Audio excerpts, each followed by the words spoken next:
మిత్రులందరికీ జై సేవ జై జోహర్. పైన కనిపిస్తున్న రాజకీయ అవకాశవాదులు ఎస్ఐ కానిస్టేబుల్ నోటిఫికేషన్ విడుదలైన రోజు నుంచి ఆదివాసీ నిరుద్యోగులకు కంటపడకుండా కాంగ్రెస్ ప్రభుత్వంపై తిరుగుబాటు చేయకుండా నిలదీయకుండా వెనకాడుతూ తప్పించుకొని తిరుగుతున్నారు.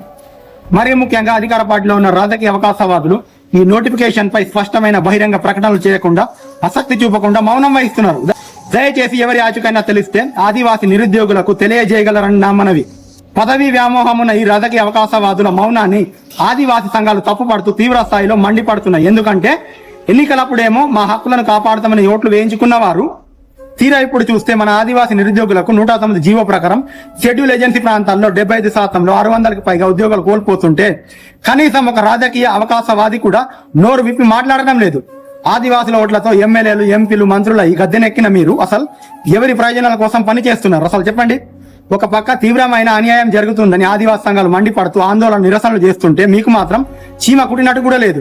మరో పక్క నిరుద్యోగులకు అన్యాయం జరుగుతుంది, నష్టం జరుగుతుందంటే కనీసం నిరుద్యోగుల పట్ల నిలబడి ప్రభుత్వాన్ని ప్రశ్నించడం, ప్రభుత్వంతో చర్చలు చేసి వారికి న్యాయం చేయాలనే సోయి లేదు మీకు. ఇది మీ నైతిక బాధ్యతకు నిదర్శనం. మిమ్మల్ని ప్రజాప్రతినిధులు అనాలంటేనే సిగ్గుగా ఉంది. ఈ రోజు మన సమాజానికి అన్యాయం జరుగుతుంటే మీరే స్పందించకపోతే రేపు ఇంకెవరు వచ్చి స్పందిస్తారు చెప్పండి?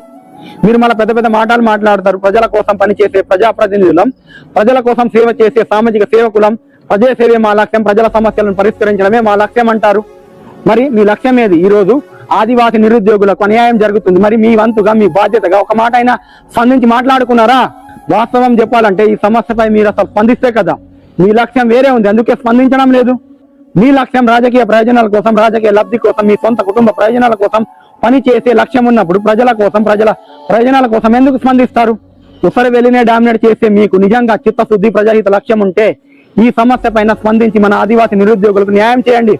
మీరు స్పందించలేదంటే మీకు ప్రజా ప్రయోజనాల కంటే మీ ప్రయోజనాలే మీకు ముఖ్యమని అర్థం. ఈ ఎస్ఐ కానిస్టేబుల్ నోటిఫికేషన్ ద్వారా ఈ సమస్యతో ఎవరు ప్రజాప్రతినిధులు, ఎవరు రాజకీయ అవకాశవాదులు అనేది బట్టబయలవుతుంది.